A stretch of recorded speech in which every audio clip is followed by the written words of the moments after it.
Hola YouTube, welcome back to another wealth preservation video. I sold almost 1,700 ounces of silver, over 11 ounces of gold, did it in a very short period of time. We're going to talk about how I use social media, how I worked with the local coin shop. If you are a stacker, an investor in the precious metals, saving for retirement in that alternative manner, this is a must-watch video for you. Let's talk about it.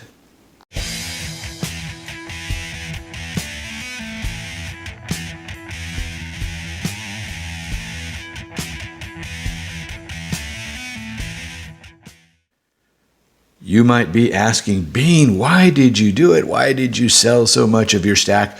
Well, ladies and gentlemen, I just had to get my mother in a house, right? She lives in another city, another state, needed to bring her close by. She's been renting, and so, in the city where I live in, rents are just out of control, but at the same time, she needed to be closer to me. Made sense to pull the trigger, sell a bunch of metal, sell some stocks, sell some bonds, things like that, and put her in a house closer to me. I'm happy to have done it, no regrets at all. And the first thing I want to say about stacking precious metals, let no one tell you, make no mistake, ladies and gentlemen, there is no argument about it. Precious metals represent money, cash, easy to liquidate. In roughly 3 weeks, I sold almost 1,700 ounces of silver, over 11 ounces of gold, used social media, worked with the local coin shop, and captured premiums, was able to capture premiums, especially with those things that were collectible, right? Those things that were collectible. And you have to do a combination of both. A lot more work involved in selling in social media. That is definitely where I spent the bulk of my time for, roughly maybe, a third of the metal that was sold on the silver side anyway. But bottom line, let no one tell you that stacking precious metals is a waste of money, that these are nothing but pretty rocks, because they are much, much more than that. It is a way to save outside the system, get a return on your investment basically, and it's all with cash transactions.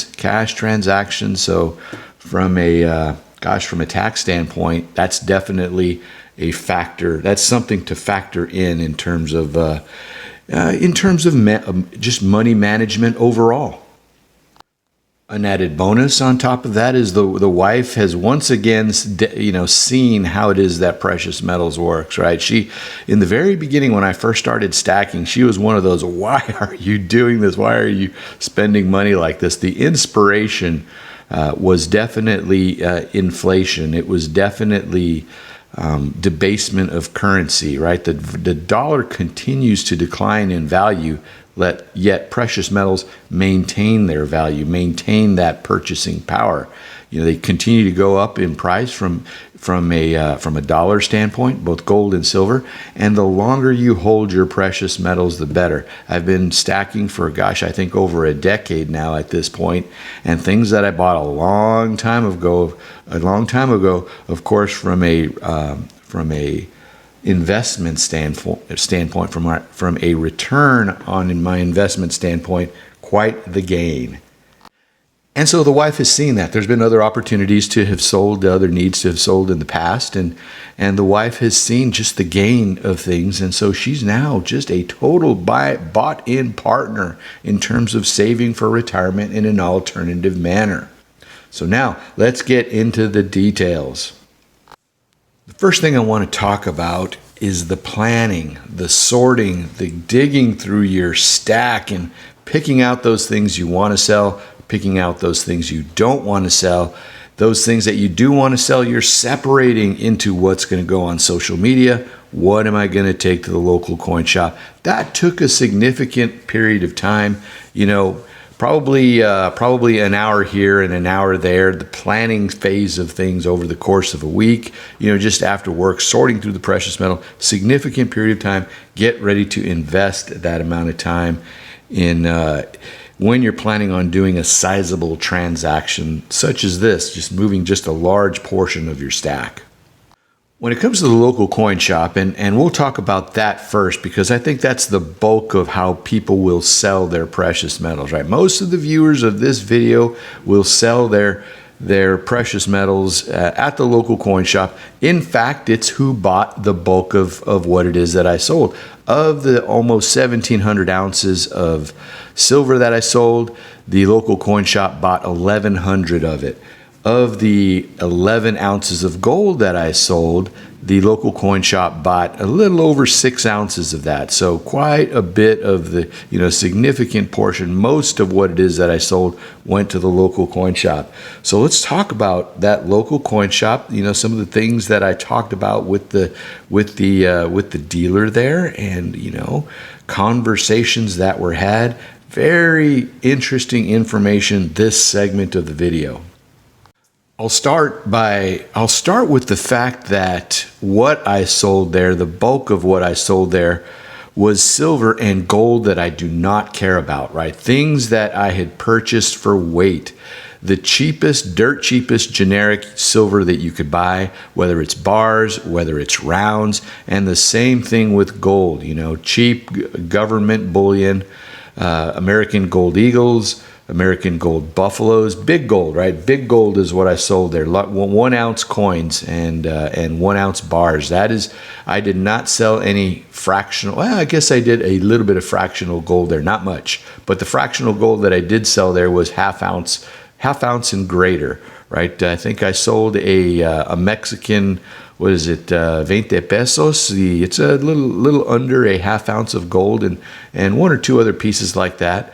But the bulk of what I sold there was 1 ounce gold bars, 1 ounce gold coins. Anything fractional on the gold side, I sold on social media, capturing those premiums.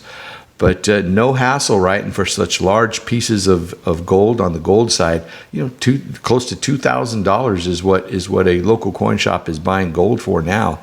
And from a risk of shipping standpoint, it's much easier on your nerves, if you will, if you're not shipping an almost $2,000 gold coin, multiples, if you will, via the U.S. mail, via FedEx, UPS, whatever. It's much easier on the nerves to just walk into the local coin shop and get the cash right away. And the same thing with silver. If you need to move a large quantity of it, it's easier on the nerves if you just take it into the local coin shop and just unload. Now, let's talk about working with a local coin shop. Timing, right? Timing. I thought I was going to have a longer period of time to sell, but I actually found a house sooner than I expected, right? Found a house sooner than I expected, and I needed to move the metals in roughly a 3-week period of time prior to close. And so my strategy in terms of working with a local coin shop was over that 3-week period of time, go in a couple of times per week. Because of the volatility in the spot price, I wanted to hit those spikes just right. So spot price currently is selling between $23.50 and $24.50 per ounce. At the time I sold, spot price was fluctuating between $25 per ounce to $25.50 per ounce. So nice little bonus, nice little timing, and I was able to kind of hit those spots just right. In terms of things that I sold to the local coin shop, it was silver that I just didn't care about. Big old kilo bars, 10-ounce bars, 5-ounce bars, bunch of generic rounds, and of course the American Silver Eagle. American Silver Eagle premiums are just kind of insane right now, and the local coin shop dealers, for the most part everywhere, are paying for it. My local coin shop gave me $8 per ounce over spot, which is fantastic. And where a relationship comes in with a local coin shop is he treated me right on the premiums.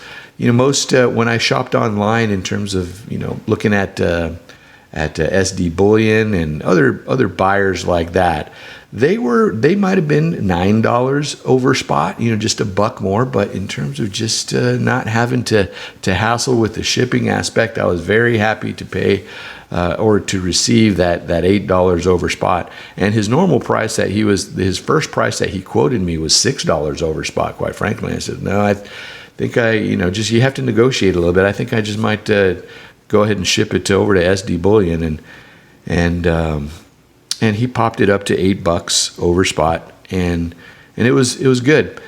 In terms of generics, he was $1 over spot, which is pretty much market everywhere. On the plus side, and again where relationship comes in, is kilos. He was normally purchasing those for 50 cents over spot, and he gave me the same dollar over spot for kilos. Not that I had a ton of them, but it was pretty nice. And then another awesome things in terms of relationship was trades, right? Things that I did not sell was my vintage silver. And he gave me ounce for ounce on things that I wanted to trade. So during the times when I went in to sell some silver, got me a cool little waffle back Engelhard here. He was nice enough to say, oh, this 10-ounce bar here, this Germania bar, or this Silvertown, just generic Silvertown bar, he basically take that out and gave me an Engelhard, or just same equivalent of generic rounds here on vintage silver. And this is stuff that sells for an awesome premium, things that are going to remain in the deep stack. It was awesome using the relationship to take advantage of just sweet deals like that. And I guess the last part of the relationship, where the relationship comes in, is when I listed things on social media and they did not sell, and I took them into the local coin shop. I made the decision on things that did not sell. There were things that I just kept in the stack, which is fine, and things that I took into the local coin shop, because what he told me just verbally as we were working through things is, I asked, what about the fancy at one time? When I brought in a load of generics, I asked, what about the fancy? What do you pay for those? And he says, oh, I'll pay up for fancy.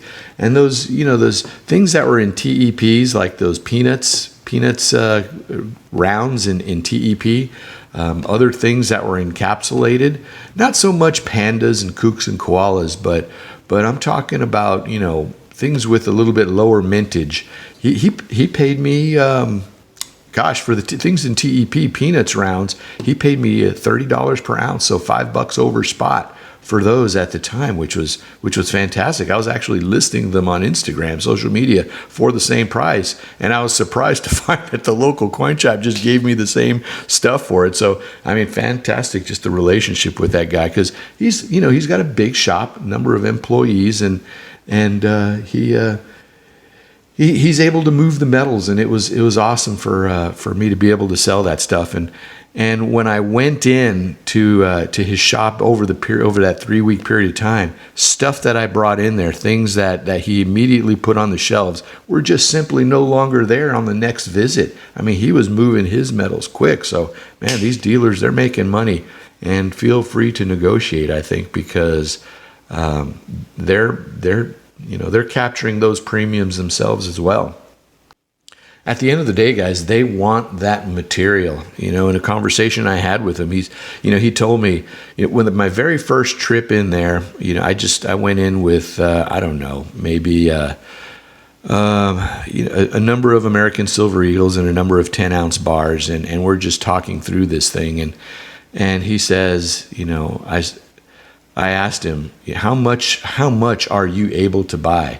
And he tells me, look, if you bring in your whole stack, I will buy it. In fact, if there are things in your stack that you do not want to sell, don't bring it in, because I'm going to want to buy it. Whatever you have, I want to buy, because you'll be doing me a favor. I'm having a hard time sourcing metals at this point, because the market is so hot, right? He's ordering things. There's long lead times when he's buying in bulk from mints and things like that. So when material walks in the door, he wants that inventory, and he paid a nice price. It was a good deal. In terms of other awesome things with that local coin shop is just pieces of advice. So, we were talking in terms of what, I told him why I'm moving the metals, just buying my mother a house, right? And he's like, cool, asset for an asset. And, well, that's true. A house comes with an expense. So there's that part of it that, is not the best thing. It's easy to just hide away your precious metals in different locations to just maintain its value. With a house, it's something different. It comes with strings attached. But the piece of advice that he gave me after I told him I was selling a house is he says, I know you're probably wanting cash for these transactions, but if you let me pay you with a check, it's going to be a lot less hassle with the mortgage company during your closing process. And he was right. He was right. The conversation that I had with my bank there, and let's sort of shift to the bank conversation there, is the big checks that I deposited. Because when you're buying a house, there's a process, right? They want to see your W-2s, they want to see your tax returns for the last 3 years, they want to see bank statements for the last 6 months, things like that. Those are the things that they ask for. And then right before you close, they ask you for a fresh bank statement. This is part of the closing process. And because I told them I was paying I put half down on the house, right? 50% payment on the price of the house is what I pay just with all the assets that I ended up selling. Because that down payment was so large, the closing company wanted to identify where the cash was coming from, right? So another big, I talked about the benefits of precious metals, how it represents cash. That is a big deal, right? This is a way to fly under the radar. Is they wanted to know, that so owning the precious metals, liquidating the precious metals, you're off the grid, if you will. Now, the bank wanted to know this. They see the big deposits going in there. No questions asked regarding the local coin shop checks. Big check deposit. The mortgage company sees it. They identify the coin shop. No questions asked on that one. But in terms of the multiple social media transactions, $100 deposits here, $1,000, $2,000 deposits here. Just the things flowing from Cash App, PayPal into my bank account right there. Those guys, they're like, "What is all this stuff? What are all these little transactions here?" And I said, "Look, I sold a bunch of precious metals." They asked, "Do you have any receipts for the precious metals?" And I said, "No, I have no receipts for the precious metals. I have no proof that I have." Of course, I could have, right? If push came to shove, I actually do save receipts for my entire stack. But I did not want to do that. I pushed back. I'm like, nope, can't give you anything. I explained to them, look, the purpose of stacking precious metals is to keep it off the grid. You buy it for cash, you sell it for cash, represents instant liquidity.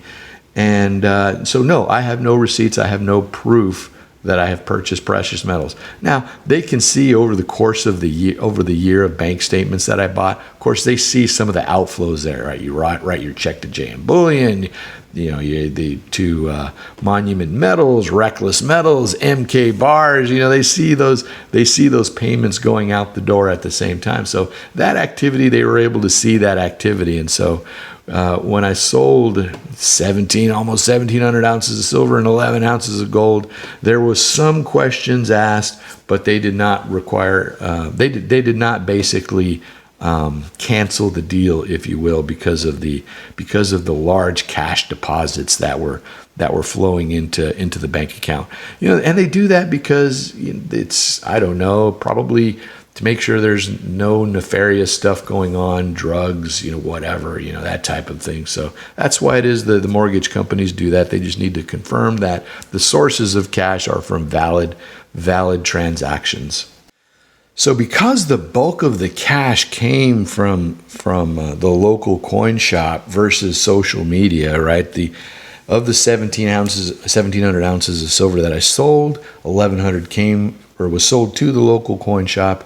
And of the gold, 6 out of the 11 ounces of gold was sold to the local coin shop. And so awesome timing in terms of that bit of advice, because had I sold the precious metals for cash and then deposited cash into the bank, it might have gone a different way. So awesome advice from the local coin shop. Another reason to maintain those relationships.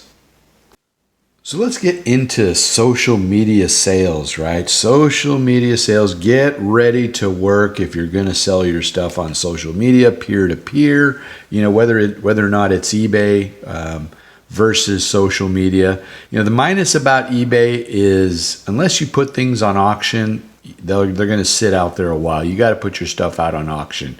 to to to to sell on eBay. My strategy in using social media versus eBay was social media is just so much faster, right? So much faster in terms of just moving metals, especially if you have a social media presence already. If you do not have a social media presence, I suggest you get one. Not necessarily YouTube, right? Because doing YouTube videos is a lot of work, a lot of time. Primarily, it's I do it for my own entertainment, right? I like talking about this stuff. This is a market. I like to talk about it. I like to collect. Like to show some of the cool stuff that comes in. You know, I love the social media pours, things like that. Love adding those to the stack and showing them off and just talking about precious metals overall. And that's why I have the channel. But in terms of having a social media presence, Instagram, Facebook, that's a good way to go. Just set up a separate account, not your name, of course, just something cool like, it's like what I've got going on here, silverbeancounter, and just start posting things, use the right hashtags, and you develop followers over time.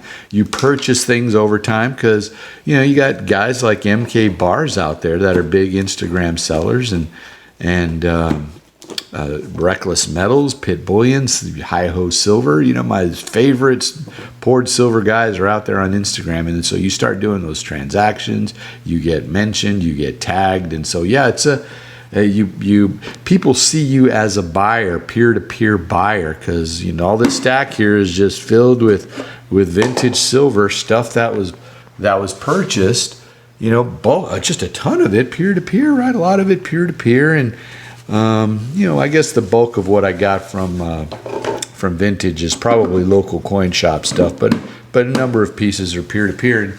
And so you start developing those relationships with sellers, and you can eventually become a buyer and really, turn the tables beneficially for yourself and collect some of those premiums.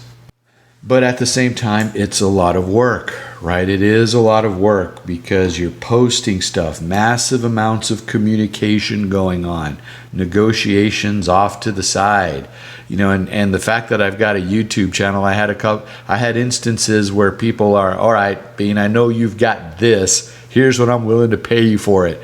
You get a couple of offers that you can't refuse. And, I moved a couple of pieces for just a very, very nice premium. Massive. I mean, we're talking multiples of spot price type premiums on some things. So, yeah, social media worked well for that. Is there work involved? Yes. But, man, you can really capture the collectability on the premiums when you have things, right? And holding time is a key, right? Holding time is a key in terms of what you've got. Things that you bought a long time ago, not only do you have the spot value increase, the increase in spot value as a bonus, but those things that have just developed a collectability. You can capture those premiums as well. Now, in terms of buying things with premiums that you recently purchased, sure. I mean, you can, with using social media, you can at least, sell it for what it is that you bought it for when you're selling peer-to-peer. I don't want to just say social media because you got to throw eBay in there too. Things on eBay sell for a little bit more than on social media, at least from my standpoint, right? That is part of my strategy when I sell on social media. And in terms of the work involved, the planning side of things, right? Because I look at what I've got, I pull up eBay, I see what things are selling for, and I just offer it out there for a little bit less, right? A couple of bucks less when you're talking about things with premium. And, people see the opportunity to get things at a little bit of a discount when they're collectors. And it's nice. They pull the trigger, I pull the trigger, and it's an awesome sale. Win-win for both buyer and seller.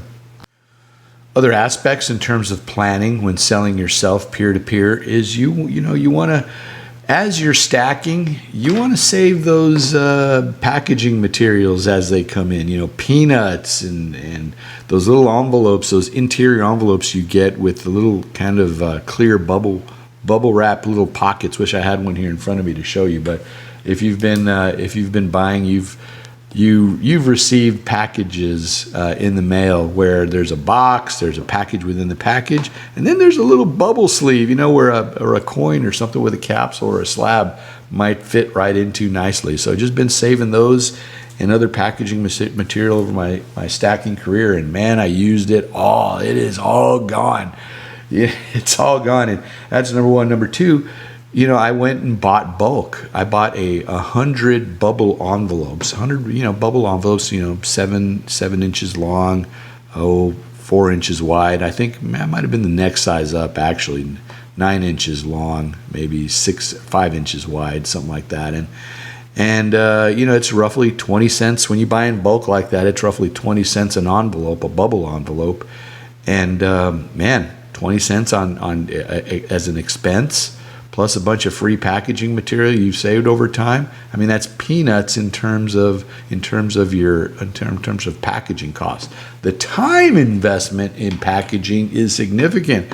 I'd list things on a Friday, list things on a Saturday, spent nothing but Sunday packaging things up. And good sellers, or good buyers out there, awesome buyers. People respect each other in the social social media, right? The community is fantastic in YouTube as well as Instagram. Fantastic community out there. People know the rules of the road, right? If you claim, the expectation is that you pay within 24 hours, right? So I would list a whole bunch of stuff. People would start claiming stuff. That's where the communication comes in. You've got to track all that, manage all that, give a total for some people at the end, and they pay quickly. Those that do not pay quickly, sometimes you run into a little snag here and there, but it's pretty rare. At least in my experience, it's pretty rare. You do need to look out for those deadbeats, but and I've seen other sellers kind of comment on that. And my take on it, some of these other sellers, these sellers that sell full-time or sell very, very often, I'm more of a part-time seller, right? These sellers that sell full-time, they have a little bit more patience. Myself, I don't. If somebody goes 2 days and they don't pay, boom, deal canceled, it's over, and I'll relist it, and somebody else will claim it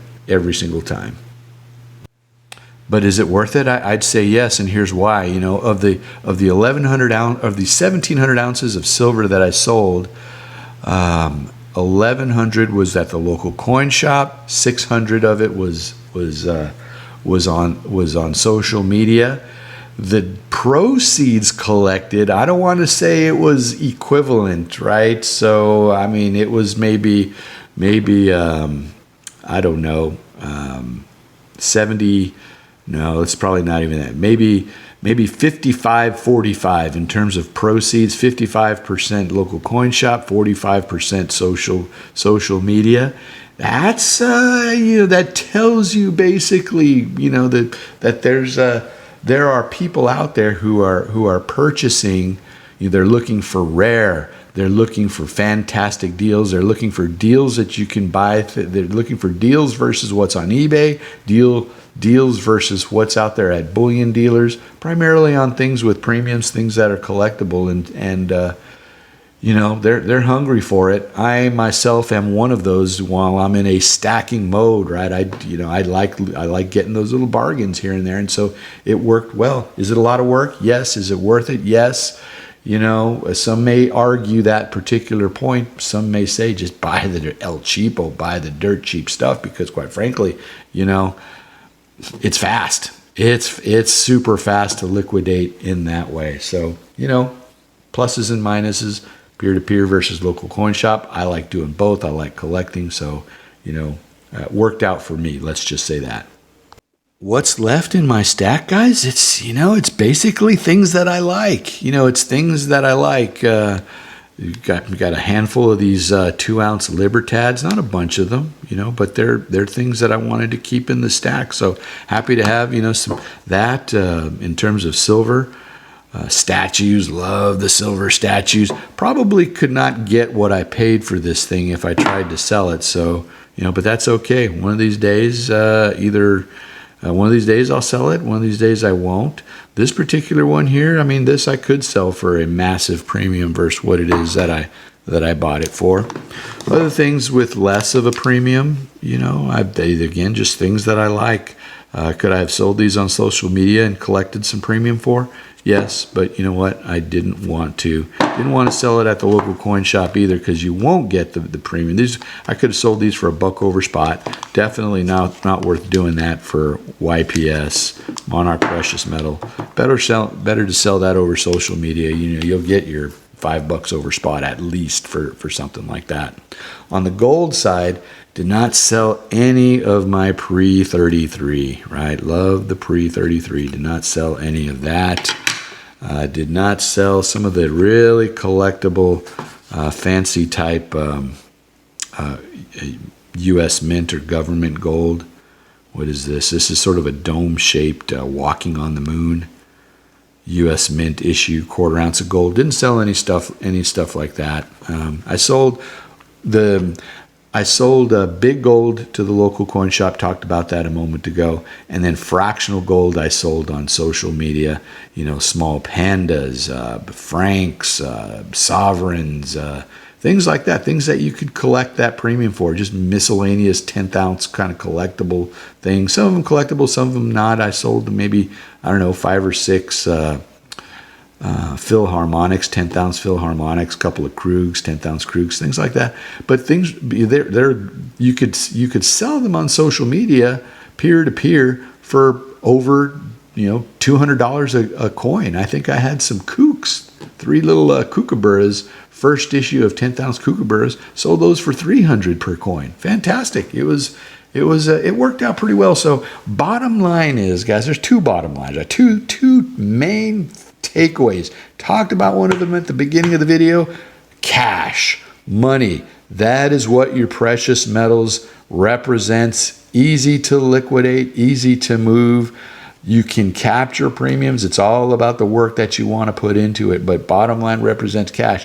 The number 2 main takeaway is buy what you like. Right? Buy what you like, whether it's gold, whether it's silver, whether it's things with a little bit of premium, it's collectible stuff. There's just some art bars that I could not simply part with, because I could have captured a premium with stuff like this, but I just like the Thanksgiving, right? I like those Thanksgiving type things. And so I kept all the kind of the things that I just definitely like, I kept in there, kept the Bosch, right? You guys know the history of Bosch. Look it up. I'll provide a link in a video down below regarding Bosch. Awesome video on that one. But buy what you like, because you can sell it. You can capture those premiums and hunt, peck, look for those opportunities. What's left in my stack is just a ton of that, what I like. So Ruckus Metals, poured silver, MK bars, poured silver, and of course some vintage silver here. These trades that I did, they're going into the stack. They're going into the vintage stack, added to the collection. So happy to have that. And another thing that I'm left with is empty monster boxes, empty tubes. But hey, that's okay. I'm going to spend the next 10 years having fun filling them back up. All right, ladies and gentlemen, that is it. A long one, I know. Appreciate you guys sticking around. Please like, comment, subscribe. Hey, see you on the next one. Take it easy, guys.